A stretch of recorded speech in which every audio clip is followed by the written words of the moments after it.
So on Tuesday, I told you about the disgusting murder of Jeffrey Babbitt. He was decked by a racist coward looking for a white person to punch.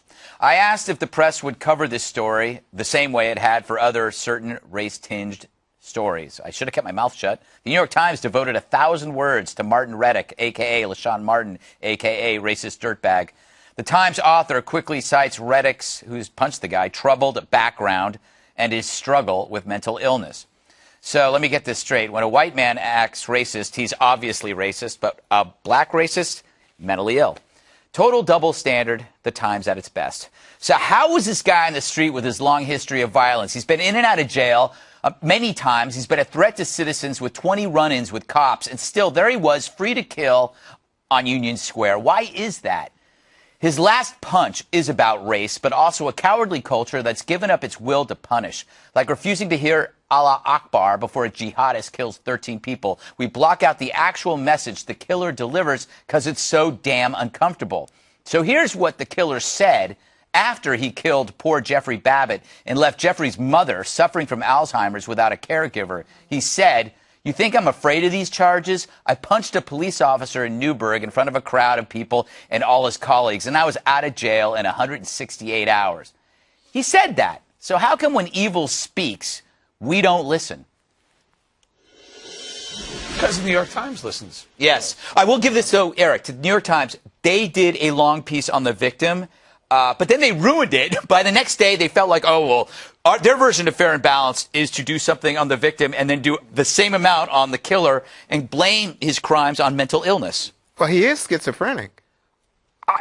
He says he doesn't like white people. No. He said that where is that? He's punched black people. He's punched white people. He's punched Hispanic people. He was just arrested in Harlem for not only hitting a woman but spitting in her face. So this is the defense? No. But I'm saying, he hates everybody. Yeah, I'll tell you, He's the guys. an equal opportunity I grew up in Brooklyn. Believe me, black people hit black people. Stop. I mean, I don't get what you have to hear. Wait. What are you talking about? Not a racist? No, but what is it? What is it? This is just a black guy no. You're black? Look, I don't know if all the white people at the table are fearful of black people. I'm not going to hit anybody. I'm only fearful of you, Juan. But yeah, exactly. What is going on here? You should be fearful of me. I mean, this is nutty. Yeah. But, I mean, look, but I think that you'd have to ignore history if you were to say, oh, gee, the history of racial crime is mostly black on white in this country.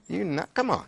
Well, lately, what's the biggest? It's black on black, correct? By far, white on white, black on black, Hispanic on Hispanic. Yeah. How does the media treat those factions of crime in the media? How do you think? I wish they paid more attention to black on black. I tell you that, because right now they pay, one of my pet peeves, they pay a lot of attention to Trayvon Martin when they think it's white on black. Right. But when it's black on black, which is far more of a threat to my daily existence, it's like, oh, it doesn't exist. Yeah. Well, you can make that point, and I think you're accurate about that, but we can also make this point to say that it's a shame because these type of stories are treated much differently in the media. That is also true. Well, no, it should be treated differently. I think there's a history, a pattern of racial crime that's not black on white in America. If you wanted to look at the historical record, I think it's the other way around. But the ratio is much higher for black on white than white on black. Well, no, you know what you're talking about? I think, in all honesty, I think what you're talking about is poor people and people who are more often in jail and have criminal background. They're more likely to be black and Hispanic in this era. So Bowling has the answer. Wait, because we've got to roll. Dana, I had a question for you. I'm good.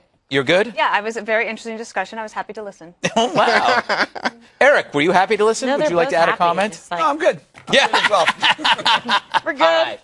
How's a guy on the streets, KG? Tell me that. He's been in and out of jail. Screaming? No, that drives me nuts. Okay, right. Well, he shouldn't be. The problem is it's a revolving door, and you have people that are recidivists that aren't treated properly and appropriately in the criminal justice system. They go back out, they reoffend, and he's laughing, mocking the whole system, saying that he punched a cop. I did 168 hours. I was out. Come on, give me some more people to punch or spit on or whatever he does. He's a predator. He should be behind bars. There is a fund to help the mother, and if people want to look that up, they could maybe give to her. Yeah, we got to find out if that fund is real. Oh, well, there should be a fund. There should be. You should administer it. I will. All right.